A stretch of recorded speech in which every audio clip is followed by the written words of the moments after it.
진실을 말했는데 이게 과연 명예훼손이 되는 것이냐 하는 것이 논란이 될 수가 있습니다.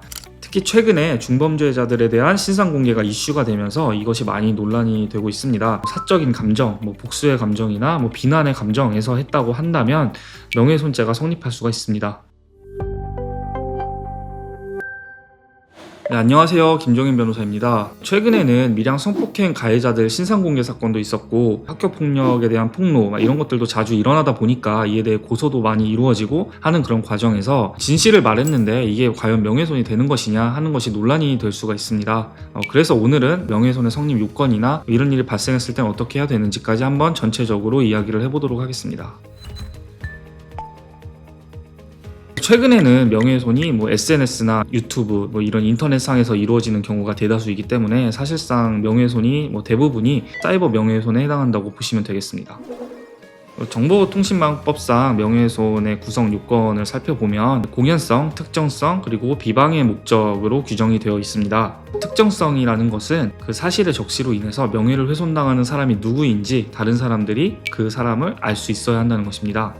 여기서 그래서 특정이라는 것은 실명을 거론하거나 사진을 올리거나 이런 것뿐만이 아니라 전체적인 내용을 보았을 때 누구인지 다른 사람들이 추정을 해서 알 수 있을 정도라면 특정이 되었다고 볼 수가 있는데요. 그래서 실명뿐만이 아니라 이니셜이나 그 사람의 직업, 외모, 나이 같은 것들을 언급을 해서 그 사람이 누구인지 충분히 추론이 가능한 상황이라면 특정이 되었다고 볼 수 있습니다. 예를 들어서 불륜이 있다고 폭로를 하면서 어떤 은행에, 어떤 지점에, 어떤 부서에 부장과 신입 여직원이 불륜을 하고 있다 이런 식으로 언급을 한 경우에는 실명이 언급되지는 않았지만 그 내용을 보았을 때 충분히 그 주변 사람들이나 다른 사람들이 누구인지 알 수 있을 정도가 되기 때문에 실명까지 거론하지 않았더라도 충분히 특정이 되었다고 볼 수가 있습니다.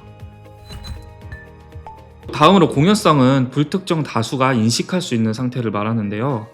공개된 인터넷 뉴스란에 댓글을 다시거나 공개된 SNS에 댓글 달거나 아니면 스토리 올리시는 경우 유튜브 영상을 올리시는 경우 이런 경우에는 당연히 공연성이 성립된다고 볼 수 있습니다. 그리고 1대1 쪽지나 대화의 경우라고 하더라도 다수에게 퍼질 가능성이 있다면 공연성을 인정할 수가 있습니다. 이때 주의하셔야 할 것은 실제로 퍼졌는지를 기준으로 따지는 것이 아니라 퍼질 가능성이 있었는지를 기준으로 따지는 것이기 때문에 다수에게 퍼져나가지 않았다고 하더라도 이때 퍼져나갈 가능성이 있었고 여러 사람에게 말할 수 있는 사람에게 퍼질 것을 좀 기대하고 허위의 사실이나 이런 것들을 말씀하셨을 경우에는 공연성이 성립될 수가 있습니다. 다음으로는 비방의 목적인데요. 비방의 목적이라는 것은 공공의 이익이라는 개념과 반대되는 개념이어서 공공의 이익을 위해서 어떠한 사실을 적시했다라고 인정이 되시는 경우에는 비방의 목적은 없다고 보아서 무죄가 될 수 있습니다. 그런데 이때 공공의 이익이라는 것의 판단이 조금 모호하고 추상적이기는 합니다. 인터넷 카페 같은 곳에서 이제 회원들끼리 교류를 하다 보면 연인관계로 발전하는 경우도 있는데요. 이렇게 어떤 남자분과 여자분이 인터넷 카페에서 만나게 되었다가 중간에 남자분이 아청법 성범죄자라는 것을 이제 알고서도 교제를 했었습니다.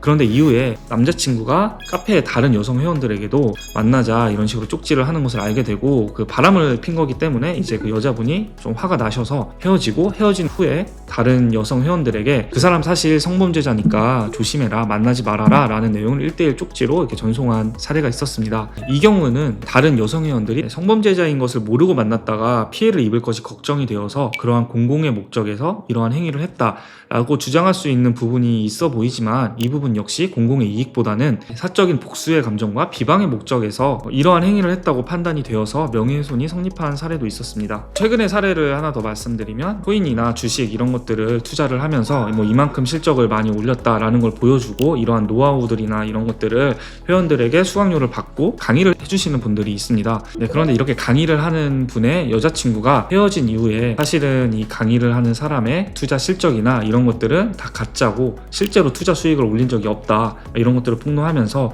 수강생들에게 받은 돈을 사용해서 슈퍼카를 사고 유흥도 즐기고 이런 식으로 흥청망청 사실 쓰고 있다.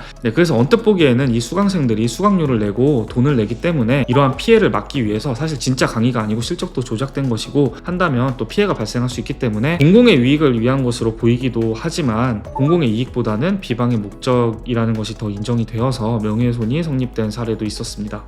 그래서 공공의 이익에 대한 판단은 우리의 사실관계 자체를 또 구체적으로 분석을 잘 해야 되고 그 외에도 기존 판례나 뭐 다른 케이스들을 심층적으로 분석을 해서 판단을 할 필요가 있기 때문에 공공의 이익이나 뭐 사실 적시의 구체성 뭐 이런 것들이 문제가 되는 경우에는 변호사와 좀 상담을 하시는 것이 좋다고 생각이 됩니다.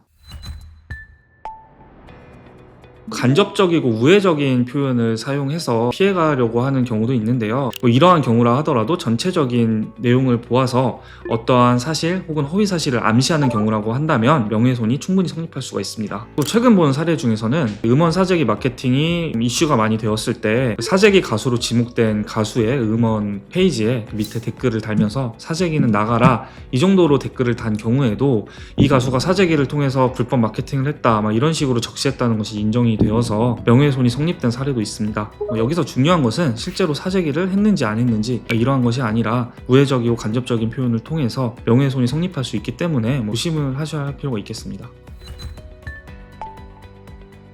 그리고 요즘 많은 분들이 궁금해하시는 부분이 진실한 사실을 적시한 경우에도 명예훼손이 될 수 있느냐, 그러니까 잘못을 한 사람들에 대해서 잘못했다고 말하는 것이 명예훼손이 될 수 있느냐 하는 것인데요. 특히 최근에 중범죄자들에 대한 신상 공개가 이슈가 되면서 이것이 많이 논란이 되고 있습니다. 그래서 우리나라를 제외하고 미국이나 다른 나라들의 경우를 살펴보면 진실한 사실을 적시하는 경우에는 형사적인 측면에서 다루는 경우보다는 민사적으로 다루는 경우가 많습니다. 하지만 우리나라의 경우에는 진실한 사실이라고 하더라도 명예훼손에 해당하는 내용이라고 한다면 죄가 될 수 있습니다. 그래서 성폭행범에게 성폭행범이라고 한다거나 사기꾼에게 사기꾼이라고 하신다거나 사적인 감정, 복수의 감정이나 비난의 감정에서 했다고 한다면 명예훼손죄가 성립할 수가 있습니다.